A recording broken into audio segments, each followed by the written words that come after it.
Bonjour à tous. Je pense que du coup on est bien connectés donc à notre atelier, donc toujours avec Michel Moulin, sur l'évolution donc des partenariats et Mhm. notamment sur les nouveaux business models qui s'imposent pour pouvoir séduire de nouveaux partenaires.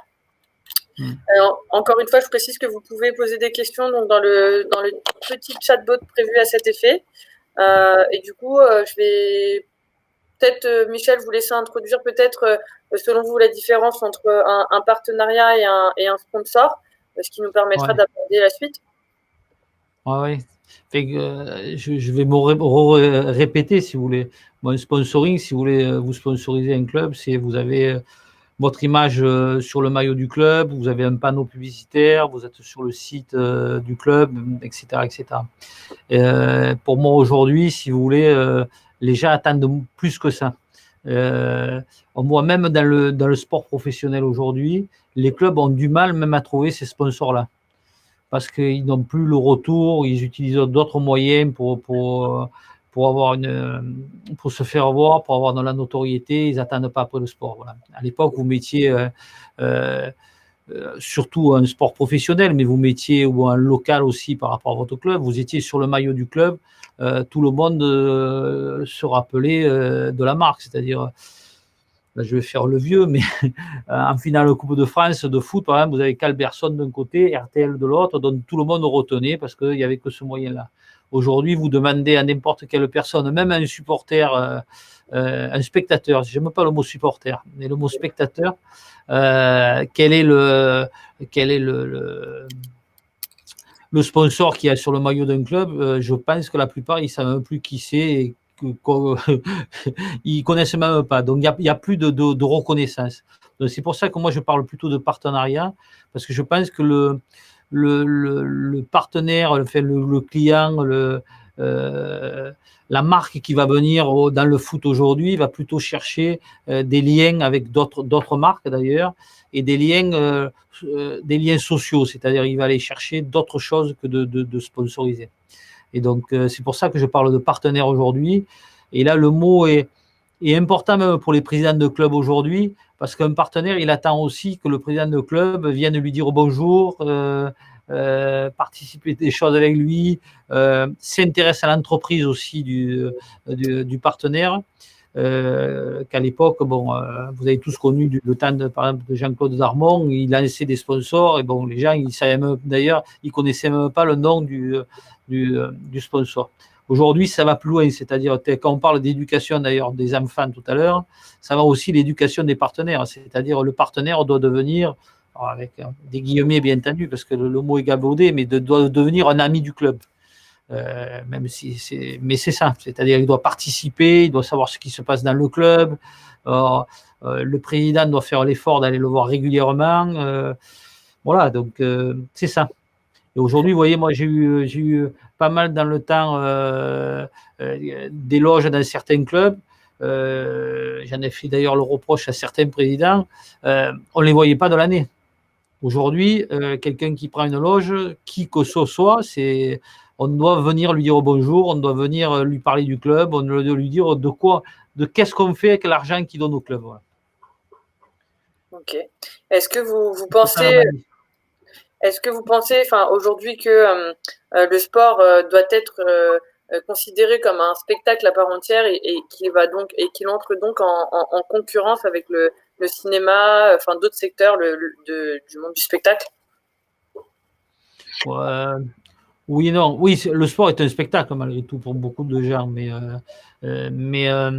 oui, non, parce que c'est une passion. Le sport est une vraie passion, c'est-à-dire quelqu'un qui a la passion du sport, voilà, il y va euh, pour que son club gagne. Il y a autre chose que du spectacle. Il y a le spectacle qui est important, mais il y a aussi le résultat sportif. Voilà, c'est deux choses différentes.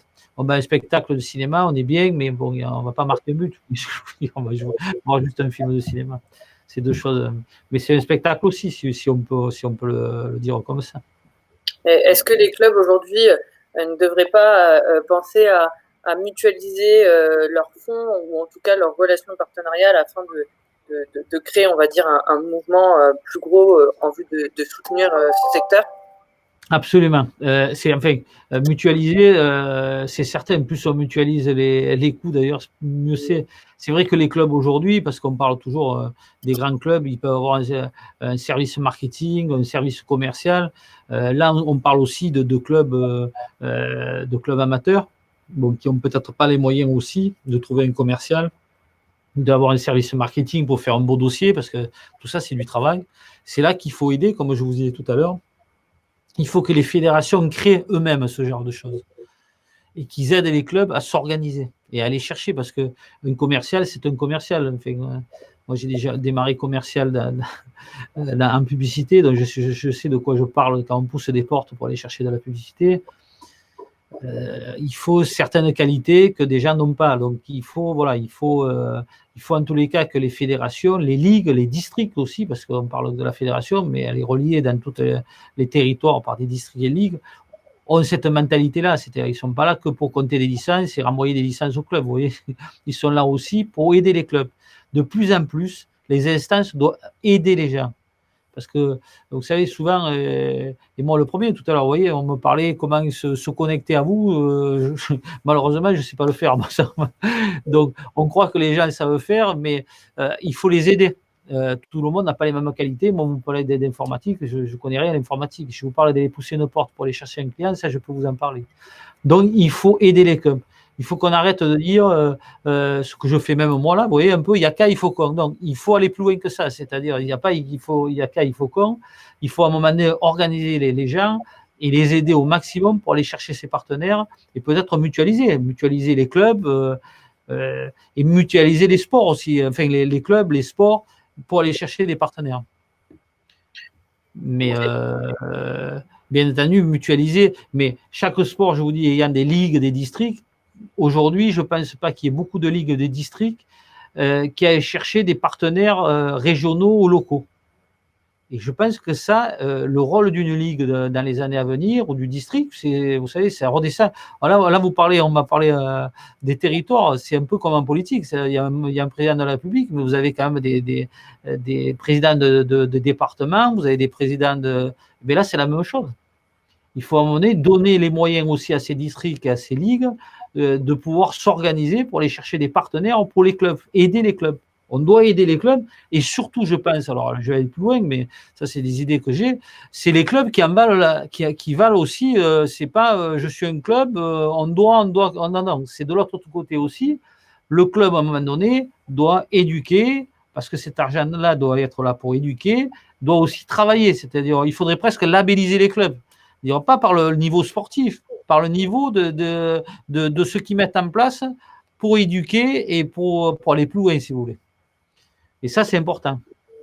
Parce que aussi, bien entendu, quand je dis ça, c'est des deux côtés. On doit absolument aider, mais il faut aussi que les présidents de clubs, comme je vous dis, mouillent la chemise en allant voir ses partenaires. Je vous dis, il y a des clubs qui le font très bien, et il y a des clubs, quand je parle, là je parle en connaissance de cause, quand j'étais partenaire de club, il y a des présidents qui me. Mais un simple bonne année, ça me faisait plaisir, vous voyez. J'ai eu travaillé avec certains clubs pour différentes choses. On n'avait jamais de nouvelles. Donc on a arrêté le partenariat. Donc c'est là qu'ils se réveillaient en disant mais vous donnez plus. Non, on ne donne plus parce qu'il n'y a pas de relation. La relation est importante, si vous voulez. Ok, j'ai une question qui me remonte sur le fait qu'il faudrait décentraliser le pouvoir des ligues sur les territoires comme en politique pour pouvoir permettre en tout cas ces actions. Mais bien entendu. Et la personne qui pose ces questions a entièrement raison. C'est-à-dire aujourd'hui, les fédérations, je l'ai dit l'autre fois, mais ça n'a pas plu à tout le monde, mais certaines fédérations, comme ça je ne me mouve pas, qui sont très parisiennes, qui sont dans des très beaux bureaux à Paris, ne connaissent pas ce qu'il y a après le périphérique. Donc c'est vrai que quand on est dans le 15e ou dans le 16e, tout se passe bien. Mais quand je parle ça, là, je parle au niveau même politique. C'est d'ailleurs souvent les gens ne vont pas voir ce qui se passe en province, ils ne sortent pas même des banlieues. Et donc aujourd'hui, la personne qui a posé cette question a entièrement raison. Il faut donner plus de richesse au territoire, bien entendu. Il faudrait créer dans chaque territoire, d'ailleurs, on peut dire des académies de sport ou d'excellence pour aller plus loin dans le sport de haut niveau. Comme parlait tout à l'heure des universités aux États-Unis. C'est très important. Je ne sais pas qui a posé cette question, mais je la félicite. C'est Sabine Guillain qui est du coup la présidente d'un club de handball féminin. C'est le club de Fleury-Loiret Handball. Handball. Bon. Voilà. Donc, je pense qu'au-delà de la question pertinente, je pense qu'il y a aussi une forte volonté Sabine fait partie des peu de clubs que l'on a chez BPI France.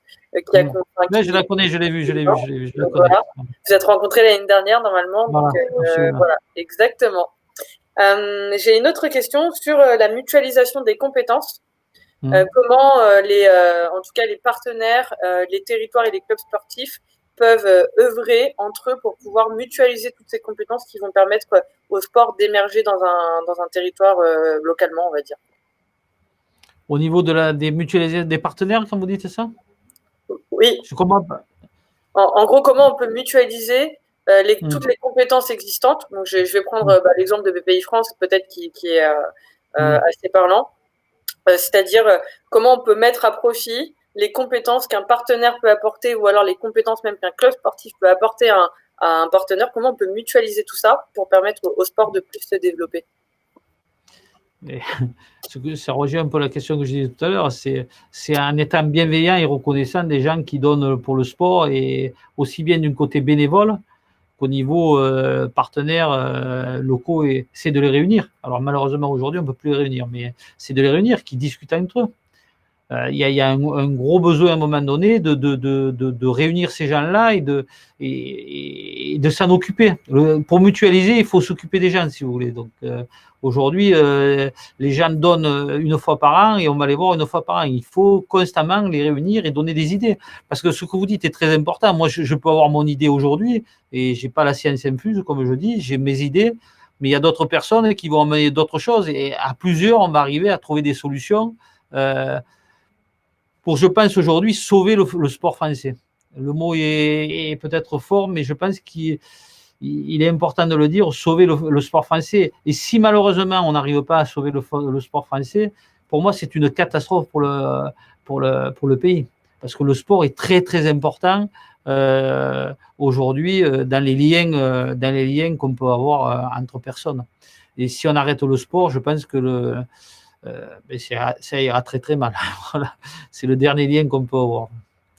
Donc mutualiser, oui, mais mutualiser les partenaires, mais il faut avoir le même discours après. Il faut avoir un discours qui tient la route. Et on a besoin aussi, surtout qui est important là-dessus, parce que quand je parle des présidents, bénévoles, parce que le problème c'est qu'on est tous, moi je suis bénévole dans un club, on est bénévole. Donc on doit aider tous ces gens-là. On doit aider et créer un statut de bénévole d'ailleurs. Il faudrait qu'il y ait un statut de bénévole. Là non plus, vous voyez, il y a de moins en moins de bénévoles aujourd'hui en France. Et personne ne s'en occupe. C'est-à-dire que personne ne s'aperçoit aujourd'hui, parce que là on ne sort pas du périph' comme je dis, que ça devient très compliqué. C'est-à-dire que s'il n'y a plus de bénévoles, il n'y a plus de sport non plus. Donc là aussi, il faut trouver des statuts de bénévoles. Vous voyez, là, je sors du truc du partenariat, mais c'est important. Et c'est encore la reconnaissance. Il faudrait qu'on mette tous les mois les meilleurs bénévoles en France, les mettre en avant, trouver des solutions avec l'État, de savoir sur peut-être leurs impôts. Enfin, il faut trouver des solutions en tous les cas, pour les reconnaître. Excusez-moi, je dérive un peu, mais c'est important de le dire, ça. Là, je ne vous entends plus, Caris. J'entends plus Caris. Hein. Ah, allô, vous m'entendez? Voilà, c'est revenu. Bon. Je disais que moi, je vais peut-être aussi dévier un petit peu dans ma question. C'est pas grave.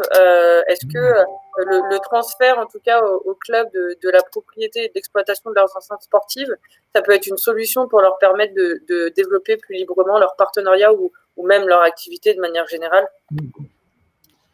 Oui, c'est bien entendu la propriété. Maintenant, ça, je ne sais pas comment on pourrait le faire. Donc, ça, c'est après chaque mairie qui pourrait décider ça. Là aussi, on a un retard sur beaucoup de pays. Dans beaucoup de sports, c'est-à-dire qu'aujourd'hui, les enceintes n'appartiennent pas au club. C'est-à-dire aujourd'hui, on est toujours à la demande on est tenu par les mairies. Donc, si la question elle est là, c'est vrai qu'on pourrait faire autre chose dans nos enceintes. Mais les enceintes ne nous appartenant pas, c'est certain qu'on est bloqué. Je connais aujourd'hui, vous voyez, moi j'adore les belles pelouses. En semaine, on lance sur le stade où on joue le javelot, le poids, enfin voilà, ils détruisent la pelouse. Enfin, on a toujours, et j'ai rien contre l'athlétisme, mais vous voyez. Donc c'est vrai que les enceintes, oui, devraient appartenir, mais bon, là c'est. Avant d'arriver là, on est très loin des sujets aujourd'hui. Hein. C'est vrai que je pense que c'est un sujet dans le temps, mais aujourd'hui, on est loin. C'est pas le sujet d'aujourd'hui, si vous voulez. C'est pas le sujet d'aujourd'hui. Et je pense pas, à part s'il y a une question précise là-dessus, mais on est très loin de. Là, on revient malgré tout. Et je pense que les personnes qui nous écoutent sont plutôt de clubs amateurs. On parle surtout des clubs professionnels. C'est vrai qu'un club professionnel, la plupart, leur enceinte doit leur appartenir. Bon, vous avez le cas de Lyon aujourd'hui, par exemple. Voilà, il a réussi, Jean-Michel Aulas, à avoir son stade et on voit qu'il progresse grâce à ça. Mais un club amateur, bon, pour que l'enceinte lui appartienne, je pense qu'au niveau des mairies, ça serait compliqué aujourd'hui.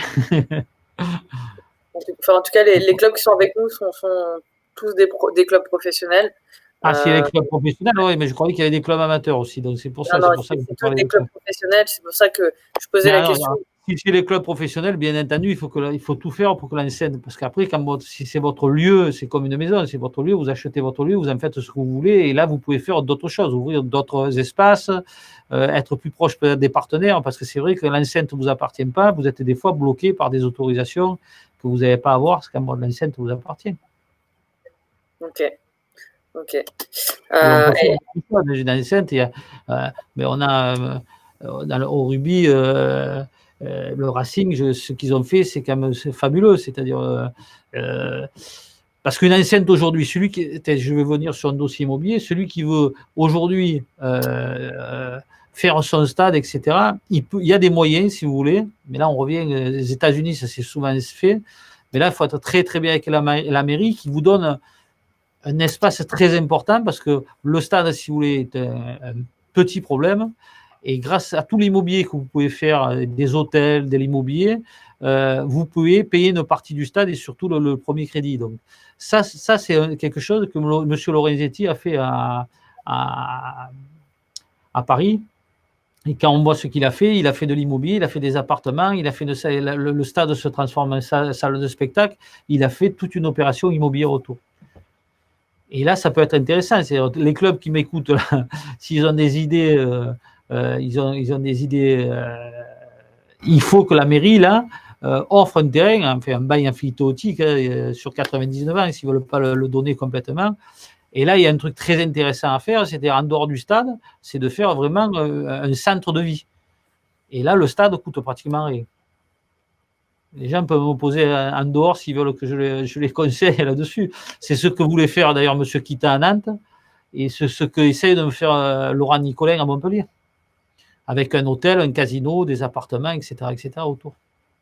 Ok. Parce que là, on a l'exemple justement du club de Madame Guillain, donc de Fleury-Loire Handball, qui est un club pro féminin, mais qui est un club nomade. Je la cite dans le message, et elle disait que du coup elle est 100% d'accord avec vous, et le fait d'avoir sa salle, c'est primordial pour avoir un vrai lieu de vie pour ses joueurs, pour ses équipes et notamment pour ses partenaires. Voilà, d'où ma question. Je vais revenir un petit peu sur les relations partenariales. Aujourd'hui, on sait tous que on a une forte problématique, en tout cas en termes de médiatisation de certaines activités sportives. Comment un club sportif aujourd'hui peut, en tout cas dans le contexte actuel, s'appuyer sur un média pour pouvoir générer un peu plus de business ou être plus visible ou mieux vu. Moi, ce que j'ai dit tout à l'heure, d'ailleurs, on parle souvent avec des gens. Le foot étant par exemple populaire, bientôt on le voit plus sur des chaînes populaires, donc c'est compliqué. Mais sincèrement aujourd'hui, les partenaires, je répète, excusez-moi, parce que je crois à ça aujourd'hui, la visibilité, c'est pas ce qu'ils recherchent aujourd'hui, sincèrement, de moins en moins. De moins en moins, et ils veulent pas et en tous les cas, s'ils achètent, ils achètent très peu cher. Dire qu'aujourd'hui, vous voyez, les gens peuvent. Excusez-moi, je reviens sur le foot, mais vous avez des maillots de foot aujourd'hui qui, bon, c'était même un club de Ligue 2, vous pouviez vendre votre maillot 500, 600 000 euros. Aujourd'hui, ils le vendent 100 000 euros. Vous avez des clubs en Ligue 1 de football où c'est médiatisé. On ne peut pas dire que le foot n'est pas médiatisé. À part, je vous dis que moi, j'aimerais en voir un peu sur des chaînes comme France Télévisions, parce qu'au moins, le foot est populaire, on devrait en voir sur populaire. Mais bon, un peu comme le sport féminin aujourd'hui. Tout le monde parle du sport féminin, on n'en voit jamais à la télé. Fait un peu plus, je crois que c'est passé de 7 à 14, mais bon, on est toujours quand même, il n'y en a pas beaucoup. Donc, même ces clubs de Ligue 1 aujourd'hui, si vous regardez les maillots des clubs Ligue 1, il y en a qui n'ont pas de sponsor aujourd'hui. Donc, ça veut dire que le partenariat a complètement changé. C'est-à-dire, je reviens à ce que je dis. Et moi, j'ai cette expérience de Paris Vendu. Au début de Paris Vendu, quand je mettais un panneau, on m'appelait, on me disait, on t'a vu au stade, on t'a vu au stade. Là, j'ai d'autres partenariats de temps en temps que je fais avec d'autres sociétés, on ne nous en parle pas. Donc, ça a changé. Il y a eu Internet, il y a eu tous les réseaux sociaux, tout a changé aujourd'hui. Donc, je pense que le partenaire aujourd'hui, il faut aller le chercher différemment. La visibilité, il a d'autres moyens de faire aujourd'hui, de se faire reconnaître par Google, par tout ce que vous savez, mieux que moi là-dessus. Mais voilà, donc que je connais beaucoup moins que certains. Mais voilà, moi aujourd'hui, par exemple, j'ai un site de sport, comme certains peuvent le savoir. Mais on a beaucoup de partenaires, mais ils viennent la chercher là-dessus. On reste moins, c'est-à-dire malheureusement aussi, les gens restent moins sur un match en entier. Ils sont, là, on arrive comme aux États-Unis, vous allez voir un match de basket, ils vont manger, ils reviennent, ils repartent. Mais là aussi, c'est rare que les gens restent pendant 1h30 à regarder leur match de foot aujourd'hui, ou de rugby, ou de basket, ou de volley, ou de tous les sports. Donc je reviens malheureusement. C'est vraiment des partenariats, il faut aller les chercher autre part que sur de la visibilité. Moi, je ne vois aucun partenaire. Là, je suis à Blois, par exemple, au club de foot. Les partenaires qu'on est allé chercher, on allait chercher pas mal, vous voyez, mais au relationnel, et parce que, voilà, merci, bonjour, on va les voir, on les invite, mais on a créé autre chose à côté. On les a fait connaître entre eux, on les fait participer, on leur parle d'éducation des enfants. Voilà, par exemple, comme Blois, en football, les 17 ans on fait tout pour garder, on ne s'occupe pas que de l'équipe 1, on se fait tout pour que les 17 ans nationaux restent en 17 ans nationaux, parce que c'est important.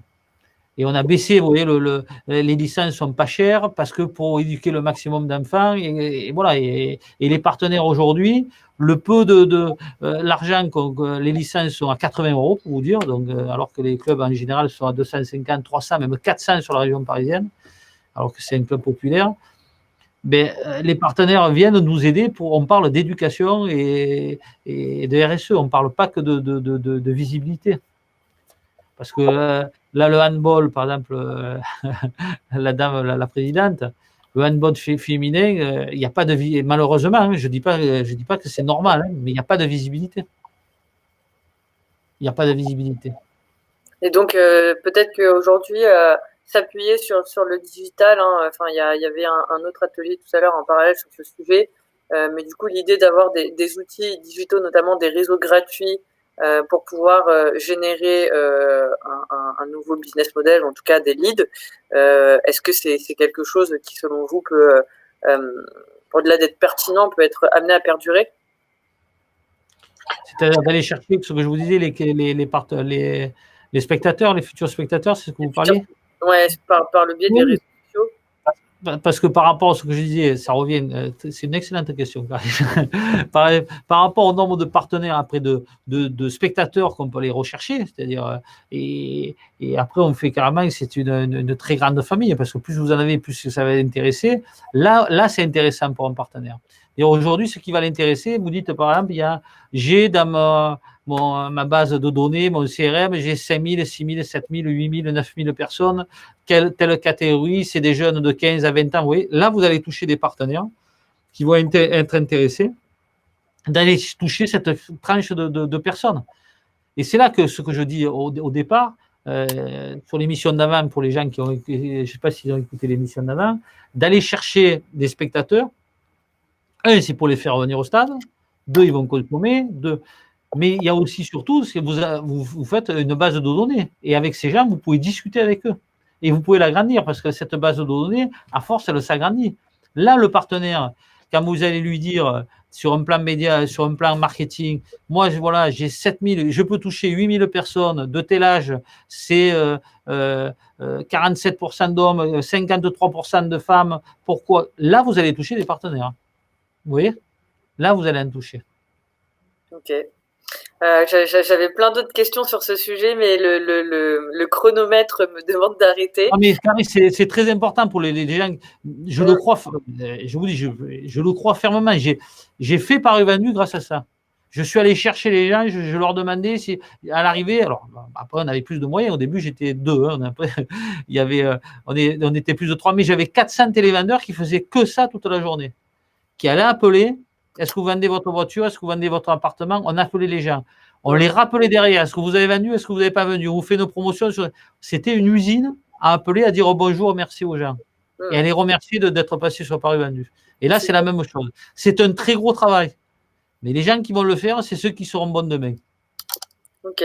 Je suis d'accord. Ce que je propose, c'est de vous remonter le reste des questions par mail. De toute façon, je vais faire un petit compte rendu de toutes les questions et de ce qu'on s'est dit. Ça permettra de faire aussi une restitution au club. Et en tout cas, merci beaucoup, Michel, d'avoir accepté d'être parmi nous aujourd'hui. C'est toujours un plaisir de vous voir digitalement, malheureusement. J'espère qu'un jour, on pourra se réunir et parler de ça et parler des idées. Je suis sûr que dans chaque club, vous parliez de mutualisation tout à l'heure, vous avez raison aussi, dans chaque club, il y a une bonne idée. Et plus on se réunirait, vous voyez, moi je donne une bonne idée, c'est qu'une idée. Si on est 1000, il y aura 1000 idées. Je suis d'accord. Voilà. Et je conclue par une charmante invitation donc, de Sabine qui me dit que si vous êtes à Orléans, si vous êtes à Blois, elle vous invite à Orléans pour venir voir le hand féminin avec vous. Voilà, avec plaisir. Je ferai une petite mise en relation entre vous, Michel et Sabine. Merci beaucoup. Merci à vous. Très bonne journée. Merci. Merci, au revoir.